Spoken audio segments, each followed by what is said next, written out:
Now at 5, we learn more about the circumstances that led to the arrest of a suspect in a Joplin bank robbery. Plus, the effort to stretch fuel efficiency as area gas prices climb and what our furry friends may be trying to tell us about their mental health. I'm Tina Kraus with how to spot signs of pet anxiety. The 4 states' most watched news starts now. Authorities say the suspect in a Joplin bank robbery called police himself. This is KOAM News at 5.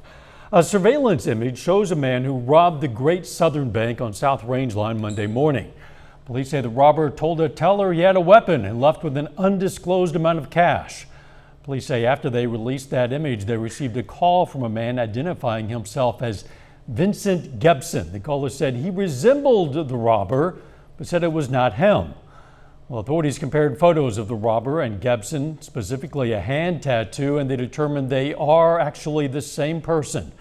They also say Gebson has a neck tattoo on the spot where the robber wore a bandage.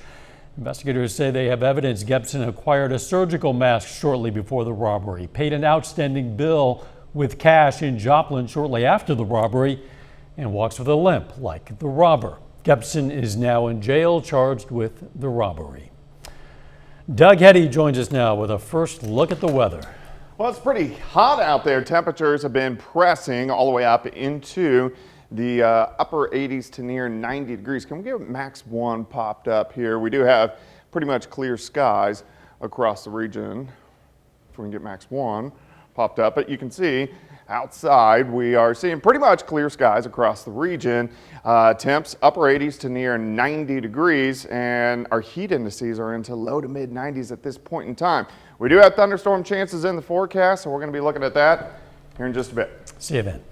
According to AAA, the average price of a gallon of regular unleaded in Missouri is at a record high $3.98. That's the average.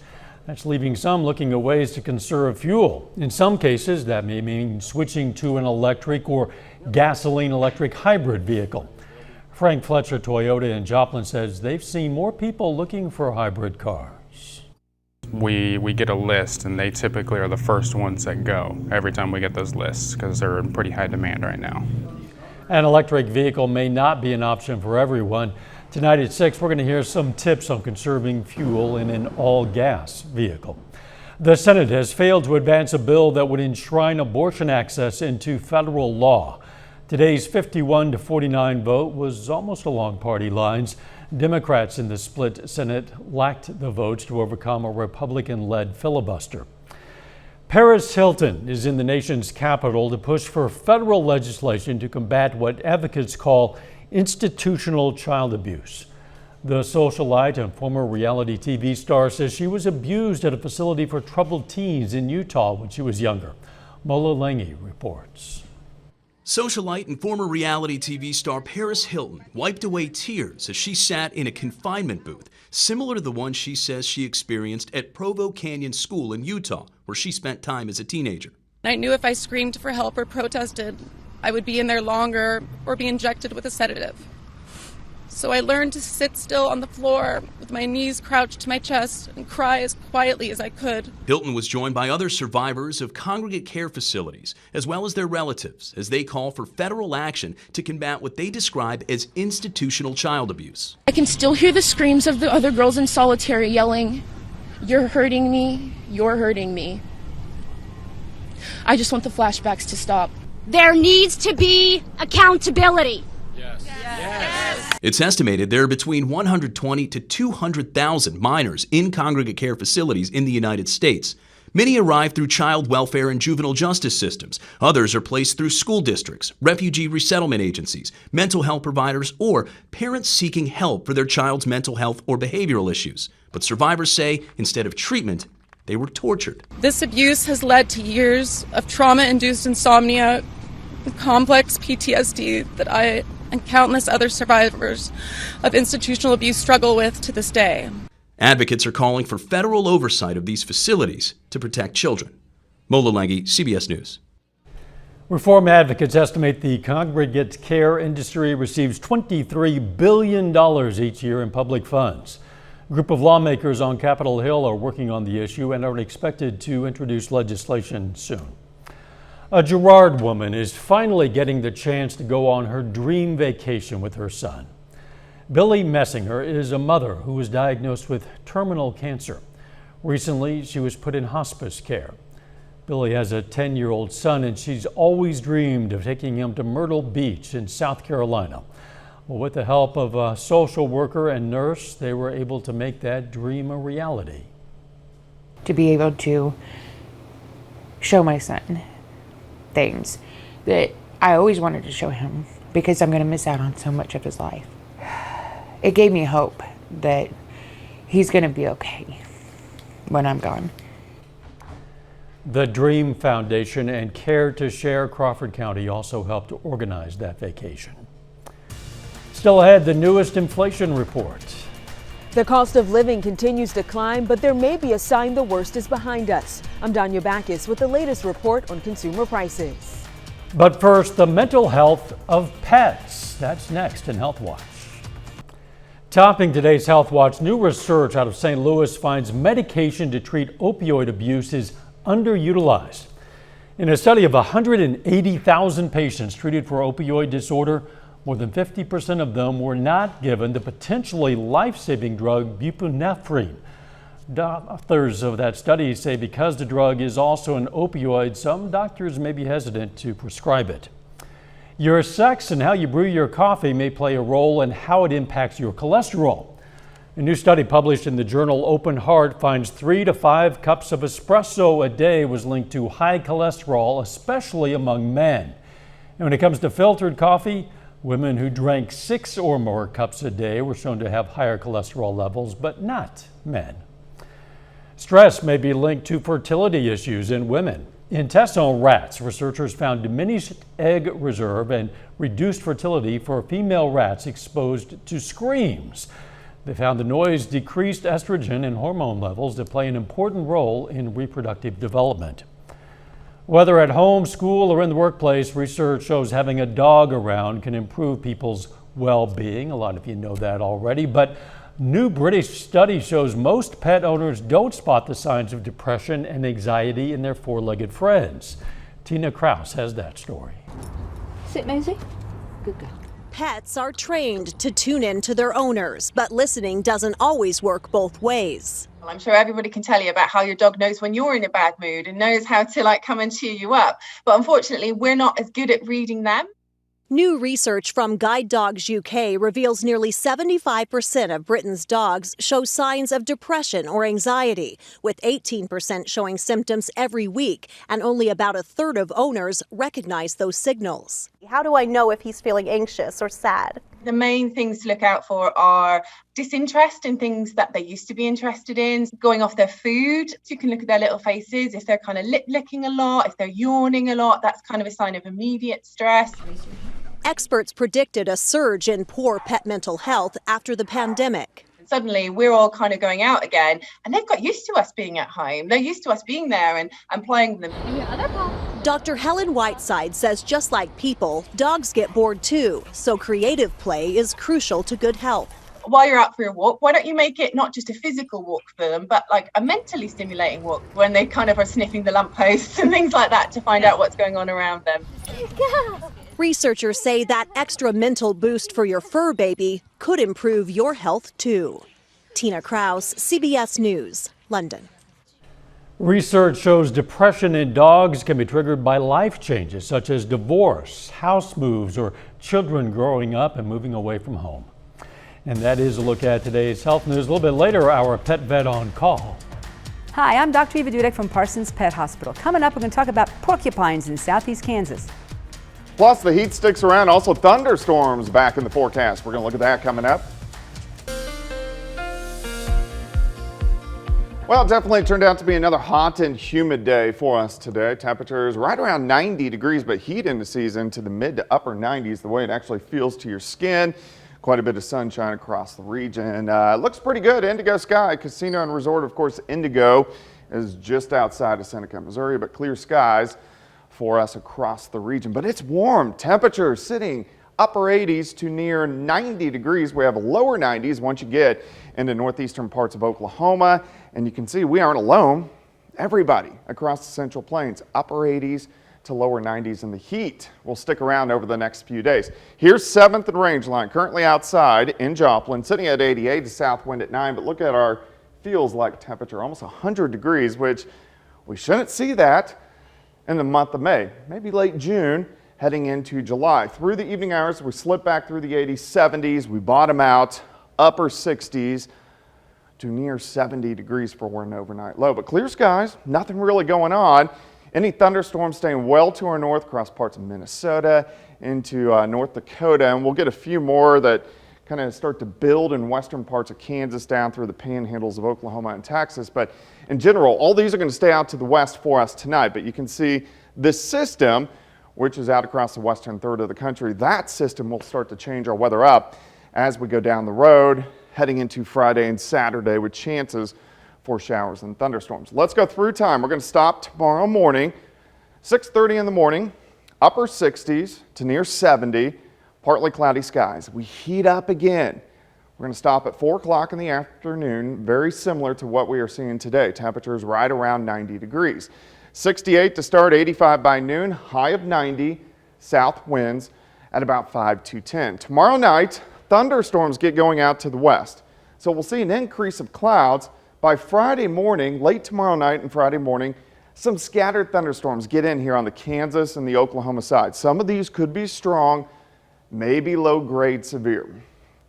Scattered thunderstorms through the morning hours, and then as we get into the afternoon, so here's 1 p.m., these storms will start to intensify a little bit. So we'll have scattered stronger storms Friday afternoon into Friday evening. We'll have to see exactly where these pop up, but our chances for thunderstorms definitely go up by the time we head into Friday. So we do have a severe threat Friday afternoon. So if we look at the timing, mainly 2 p.m., lasting through the evening hours. Main threat here is going to be hail and wind. I'm going to keep tornado, hail, wind, rain threats all low for now, but we got to keep our eyes on that as we go through the next couple days. 90 tomorrow, no thunderstorms. Scattered thunderstorms Friday, 85. Chances stick around into the weekend.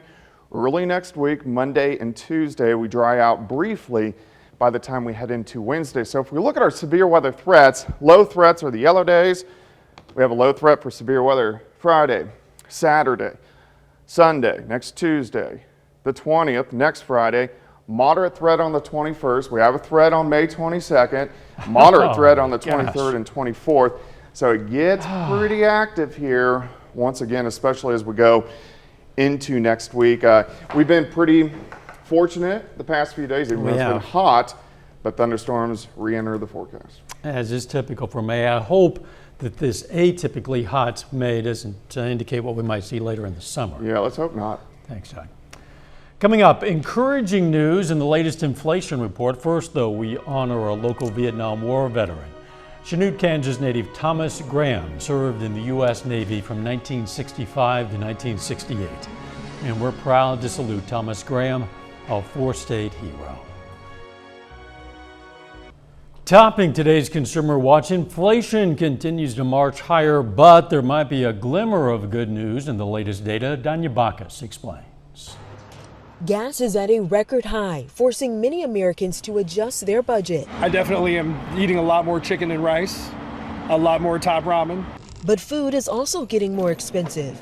A new government report shows grocery store prices jumped nearly 11% over the past year, the largest 12-month increase since 1980. Are you a little bit more conscious about what you're spending? Yeah, like when it comes towards the brands, I'll be like, okay, well, maybe I have to choose a different brand to kind of even out the balance. Almost everything we buy costs more, though there may be a sign inflation is easing. Overall, consumer prices in April jumped 8.3% over last year, slightly down from a 40-year high of 8.5% in March. In essence, going from an 8.5% annual rate to an 8.3% annual rate is like telling someone who's sick, well, your temperature is gone from 105 to 104.7. CBS News business analyst Jill Schlesinger says inflation's fever has likely peaked and could cool more as the Federal Reserve raises interest rates further. At the same time, the war in Ukraine continues to impact global prices for oil and food. President Biden traveled to Illinois and announced new action to help U.S. farmers ramp up production. We have to keep investing in our farmers to reduce the cost, to reduce prices to consumers. Even with the current steps to ease inflation, economists believe prices will continue to climb, just not as fast as they have been. Danya Backus, CBS News, Los Angeles. The Senate has confirmed the first black woman to serve on the Federal Reserve's Board of Governors. Lisa Cook has a doctorate in economics from the University of California, Berkeley, and was on the White House Council of Economic Advisors during the Obama administration. Vice President Kamala Harris cast the tie-breaking vote after all 50 Republicans voted against her, arguing she does not have sufficient experience with interest rate policy. Americans aren't too pleased with airlines, it seems. A new study from J.D. Powell shows overall passenger satisfaction declined sharply over the last year for reasons ranging from cost to in-flight service. JetBlue Airways ranked highest in first, business, and premium economy, while Southwest Airlines took the top spot in overall economy. Apple is discontinuing production of the iPod after 20 years. Fans of the iconic music player can still buy an iPod Touch while the supplies last. When it debuted in October of 2001, Apple's first MP3 player held 1,000 songs and had a 10-hour battery life. And movie fans have the chance to bid on some of Hollywood's most iconic props this summer, including Wilson.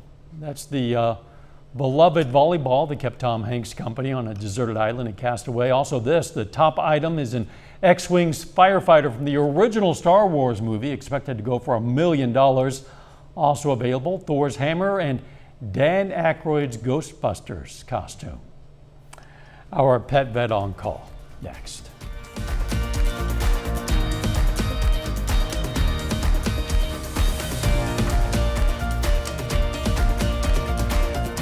Up next on the CBS Evening News, this series Unifying America, how one group of teens is standing up to hate. Then on KOAM News at 6, Kansas Governor Kelly takes action on the bill to eliminate the state sales tax on food. Plus, Chris Warner gets tips for increasing fuel efficiency in our cars. And Missouri renews a call for a national convention to add congressional term limits to the U.S. Constitution. Stay with us for the CBS Evening News and then KOAM News at 6. Veterinarians see a lot more than just dogs and cats and sometimes some pretty odd ailments. Today's question for our pet vet on call: what's the strangest animal you've ever treated? It's not a strange ailment, but it is strange for us. Porcupines are in the west and northeast of the United States. They are not found in southeast Kansas, or are they? We had a porcupine incident, a little dog that was quilled all over his face, his neck, his chest, front legs, inside of his mouth, even in his eye socket. It took 2 veterinary nurses 3 hours, obviously under anesthesia, to remove all the quills. And luckily for the dog, the one that was in his eye socket missed his eyeball. The good thing is that with a little bit of pain medicine and some antibiotics, he's going to get over it. The bad thing is, I don't think he learned his lesson. Hey, we invite questions from anyone. If you have one, you just send it to petvet@koamtv.com. Dr. Eva Dudek from the Parsons Pet Hospital answers a different question or brings us a fun fact every Wednesday here on KOAM News at 5. You can also find answers to previous questions on our website. All right, let's check out our picks of the litter for the week. From the Joplin Humane Society, we've chosen a German Shepherd puppy mix. It's female, named Abby. Well, she's a cutie. And from the Southeast Kansas Humane Society, a 2-year-old mixed breed male named Bucky. A whole lot of different things mixed up in Bucky there. If you're looking for a pet, why not at least check out your local Humane Society? They always have a lot of great dogs and cats available, not necessarily porcupines, however. True. It's hot out there, Doug. It is. Temperatures are still sitting into the upper 80s to near 90. 90 once again for us tomorrow. Partly sunny skies. Thunderstorm chances enter the forecast actually late tomorrow night into Friday morning, and then again late Friday, late Saturday, late Sunday. These are just kind of hit and miss storms, but this time of the year, of course, They can always be strong to severe. So we've got to keep our eyes on that. I know you will, and we'll be keeping an eye on you. Thanks for joining us. CBS Evening News is next. Of course, we'll be right back here at 6. We'll see you then. Let's make it a great evening.